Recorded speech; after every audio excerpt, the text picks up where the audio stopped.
Hello everybody and welcome back to the channel. Great to see you all again. 986 guy coming at you. Rocking the new merch as well today, guys. So yeah, branching out there. Looking good, looking good. So yeah, today I thought I'd give you a quick video, quick history on the Porsche Boxster 986. Why it was an integral car to Porsche, why it was so important. And then just some hints and tips, a little bit of history along the way. Hopefully to help you new buyers to the market. People that are interested in the car as well, you might learn a little bit too. So yeah, basically the car, it was a saviour to Porsche. Obviously in the late 1990s, it was a godsend to the brand.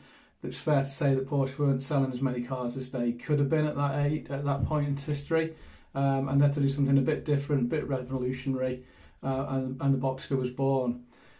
It shared a lot of similarities with the 996, or the first water-cooled Porsche, or the first water-cooled 911. A few purists out there, and used a 2.5 litre engine.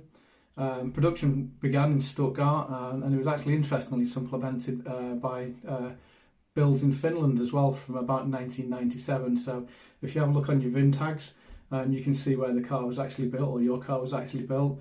I think it's the 11th character, either as a U or an S, to denote the two. After the 2.5, they grew the engine to a 2.7, just to give some additional brake horsepower. And then in 1999, the flagship, the 3.2 Boxster S arrived. Which built the horsepower all over again. So yeah, some good improvements there in the power band and torques all the way along. So yeah, the 2.5 was currently the, I hate to use the word bargain, but it's the entry level, it's the basement vehicle.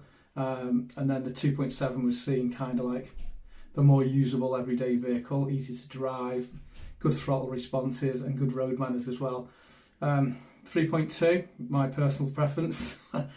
I think it's more of a more focused package. It's got a harder setup than the 2.7, and to be fair, it's got enough power to entertain, and if you're not careful, get you into trouble as well. So yeah, some good options there to look across. So it's just whatever suits you. Obviously, they do a manual 5-speed, they do the manual 6-speed in the Boxster, and there's a Tiptronic variant as well if you're in the market for looking at those. Price-wise, they range wildly. I'll give you some hints and guides on that towards the end of the video. To be fair, like all Porsches, it was easy to rack the options up when they were brand new. You could easily spend another 10k on, options like Bose, cruise control, heated seats, upgraded leather. So yeah, it worked. There was lots to choose from. So again, obviously on the used market now, with the vehicle coming into its 25th year. There's a lot to see, a lot to choose from there as well. So, take your time is what I would recommend when you're looking for a vehicle. Well, your perfect Porsche. Let's look at it that way. So as I say, in my opinion, a good ownership vehicle with lots of history and good recent service is probably key. That's what you're looking for, as opposed to maybe a really low mileage vehicle that's had lots of early servicing but no recent servicing. So look at those. That's definitely something to look at. Obviously, full Porsche history is always nice and always good to see, but obviously that comes with a price tag as well.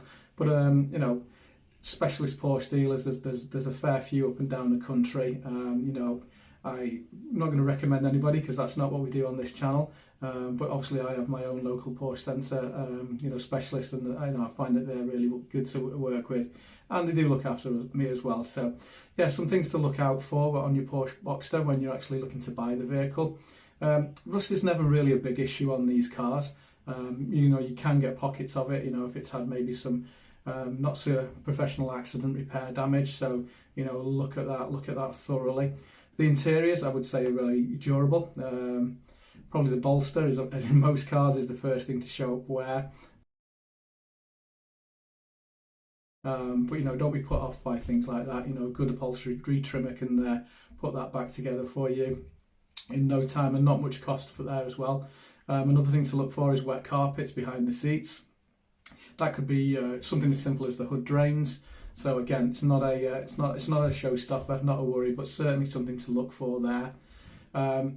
Check on the radiators on the front bumper as well. We'll look at the image in a second now, and I'll pop that in for you there as the points to look at.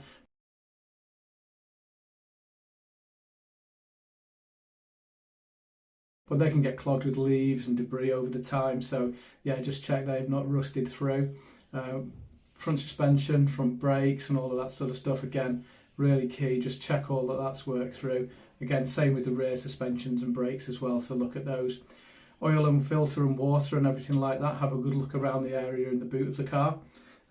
Check for dampness, and also check for the dreaded milk when you're taking the oil caps off and everything like that. So if you do see that, my advice is walk away from the vehicle. It's an interesting, it's a problem you don't need. There's good choice out there. Take your time, look through everything. And then also check the exhaust systems. It's probably fair to say a lot of cars may still be running the original exhausts. I know mine is. But yeah, have a look at those as well. So some key points there. The engine itself, they're pretty bulletproof, pretty reliable. Like every car, you're going to have issues. You're going to have weak spots and things to look at there. The dreaded IMS always pops up as a question. In my opinion, if a vehicle's been serviced well and it's aged well and it hasn't been an issue in its life so far, I wouldn't too worry about it. The failure rate is really, really low on this. And again, you can always replace that as a parcel of your regular maintenance when you do the clutch. So again, let's not get too hung up on that particular thing. Wear and tear, you'll get your shafts, you'll get your coffin arms and all of that sort of stuff. But again, to me, that's just normal maintenance. As I say, just check, for a oil mixture and everything like that. Make sure that's spot on. Drive the car, absolutely drive the car before you buy. Listen for bangs and knocks and stuff like that. Again, it could be nothing too sinister. It could just be some coffin arms there that you need to look at as well, or some bushes and things like that. But again, you've got to expect these things. We're not buying brand new cars. These are getting up to, well, it is in its 25th year now. But it's a great overall vehicle. Check the aircon for those vehicles that have got that. Make sure everything's running nice there. Again, nothing to worry about there. Transmission wise, just check the clutch isn't slipping. If you do need to pop a new clutch into that, that's easily a 4-figure job. But again, it's maintenance, and again, at the same time, if you haven't had the IMS done, I'd do that at the same time as well. Wheel wise, just check for even wear on the tyres. It's a good sign for the tracking, etc. Check the brake dust, the calipers. They can easily seize if the vehicle's been parked up for too long. And then just look for wears and grooves and on the discs as well. Out on the road, great car to drive. Handling is just like nothing else. The soundtrack's like nothing else as well. So, get it out there. Don't be afraid to use it and take it through its paces. Service items, again, find yourself a good local Porsche specialist. Equally you can take it to the main dealers if you wish, but yeah, if you take it to a local Porsche specialist, get that rapport built up, and away you go. Price wise, they're going to vary wildly. So if you're looking at a 2.5 with low mileage, an early car, you could be into the realms of about £8,000 upwards. You can get average ones for about £4,000, and then scruffy ones, that have had a hard life, you can get them as cheap as £2,500 for a 2.5. But again, I would always advise to buy to the maximum of your budget. It makes sense to do that. Just because you buy a cheap Porsche, in my world, there really is nothing as a cheap Porsche. If you buy cheaply, you're going to have to put the spares on. You're going to have to look at what you're doing with that. So always buy to the top of your budget, and bear everything in mind. 2.7s, you'll get a slight increase on there. So where a really nice 2.5 is probably in the £8,000 mark, a 2.7 you could be looking up to 9 for really low mileage and good provenance. And then when you look at an S for a really nice version, you could be looking at £11,000 or even a little bit more, depending on the mileage and the ownership overall. So yeah, as I say, it's a fantastic car. Lots of things to look at there, lots of things to take on board. But hopefully that's a few hints and tips for you, for the new buyer especially.